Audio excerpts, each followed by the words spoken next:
Good morning. It's a beautiful sunny day. Yesterday it was actually the hottest day here in the area since last August. And we went from having it just seemed like winter was never going to end, like it was never going to stop raining and all of that. And that was up until like a week ago. And then all of a sudden, it just started to change and everything grew at once. I mean, everything was barren, all the leaf maples and the just all of the roadside stuff, everything, all of a sudden, just like now it's 3 feet tall.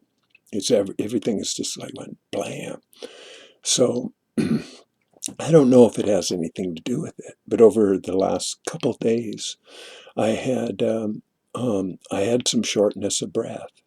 Now, I walk a lot, and I walk on highways because this is where I can walk a lot. And so I don't know if it was spring and a combination of there's a lot of traffic. The summer's coming on, a lot of the shrimping season was going on, so lots of boats and trucks and logging trucks and crazy.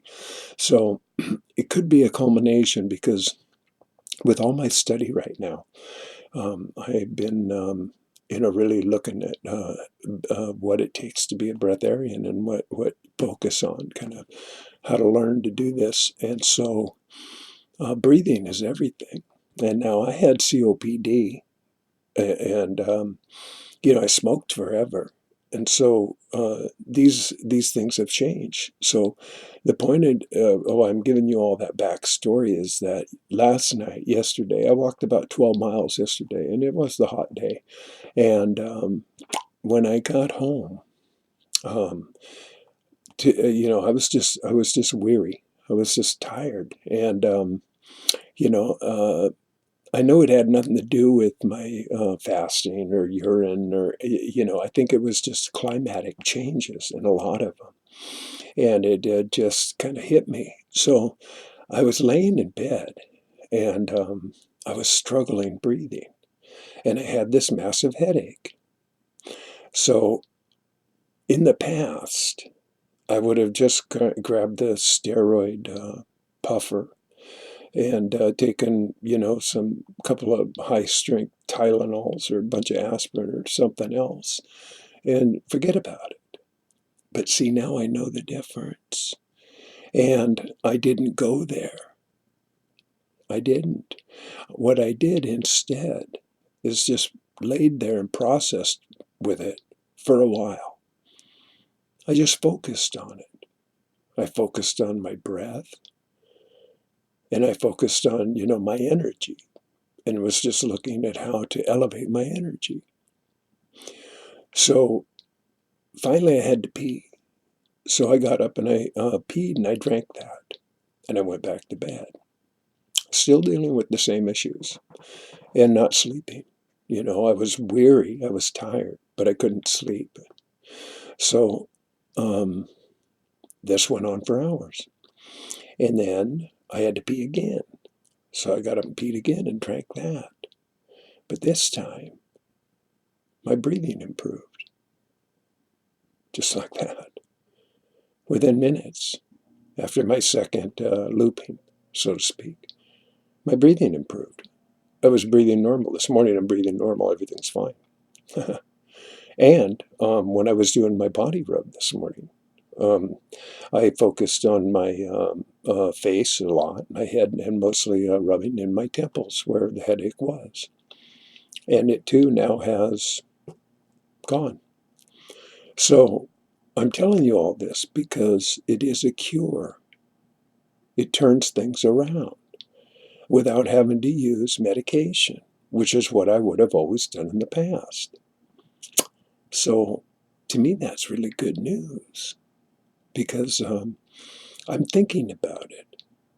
And by thinking about it, I'm making a more intelligent and wiser choice rather than following a habitual pattern of pain and relief. I just go to the quickest relief, just stop the pain, but I don't do that anymore. And for this, I'm grateful. It's a big change. Everything in my life is changing radically. Now, I realized that, you know, I don't have a family anymore, as it appears. They're there. I mean, they're on my Facebook and stuff, and they communicate with each other. They even comment and like and, yippee skippy and all that. And me, unless I post something like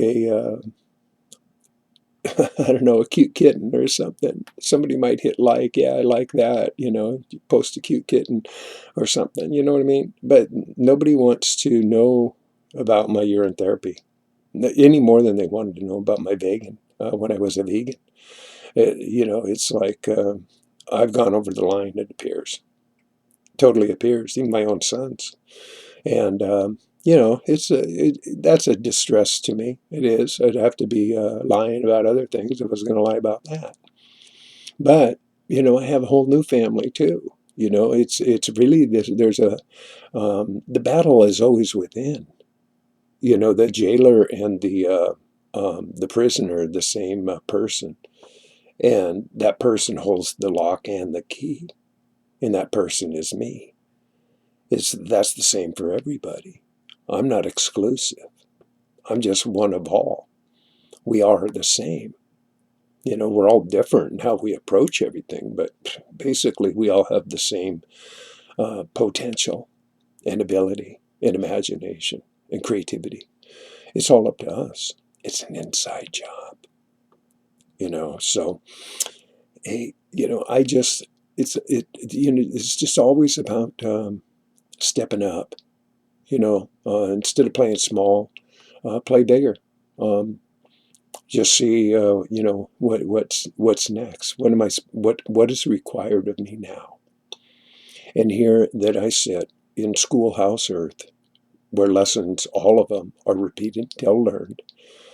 We can either keep doing the same thing over and over and expect a different result, as Einstein said, which is insanity. And he also said trying to fix a problem with the same, application that you did to get to the problem isn't going to solve the problem or something. I paraphrased that a bit, but you understand. It's all an inside job. You gotta switch things up. You can't just follow the old, because I was told to do it this way. That doesn't work. That's convenient.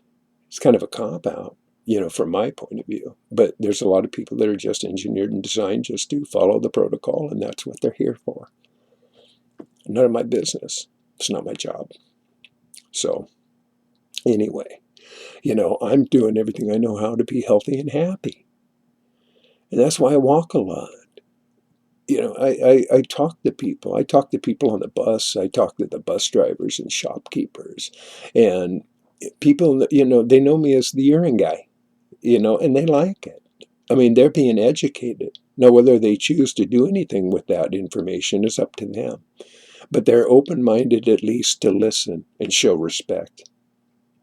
And that I appreciate. I appreciate that a lot. Because I don't even get that from my own family. See? Funny how it works. So, anyway, I'm going to share a poem with you right now. And this one actually became a song. It actually is recorded. Now, I'm a wordsmith. I've always been a poet. And my friend who I live with here actually is an extremely talented musician. And he composed 13 of my poems into actual songs. We had a band. And that's another story for another time. But this one is a song, but I'm going to read it as a poem. But it's a catchy one. It's a catchy song. It's called When You Were Ready. Left brain, right brain. It's the captain and crew. It's a mental debate on the subject of you. I offer my love. I'm giving you grace. My gut level feeling says I'm crowding your space. Perhaps I'm too forward with feelings I've shared. Maybe some fear has you running scared. I have no intent to get in your way. Words you're not saying your posture conveys. In the arena, movement is fast. No time for discovery, trapped in the past. So I'll keep walking with vision in mind and honor your process as well as your time. And when you are ready and your platter is clear, just give me a call and I will appear when you're ready. But until then, stay tuned. So anyway, I love you all. Thanks for listening. Oh, on a side note, somehow I've so far managed to, at least this morning, up until this current, as far as I know, I've managed to commandeer my YouTube channel back, and I have my my Gmail, my email account, but Facebook doesn't know who I am. It's weird. I mean, I can find my WEEDU SPEAKS on my phone. I can find it on my other, in Casey Caban's computer because we happen to be friends. The page is there, but I can't do anything because the page that's on, well, I can on my phone, but it's too much of a hassle to me, put it that way. It's like I'm a creature of habit. What do you want? But at least I figured out and I've been able to keep this show going, which makes me happy. And I do things to make me happy. So I hope you do the same. I hope you find ways to be happy and share your goodness, share your happiness. So anyway, I love you. Peace out. Boom! Just below. Bye now.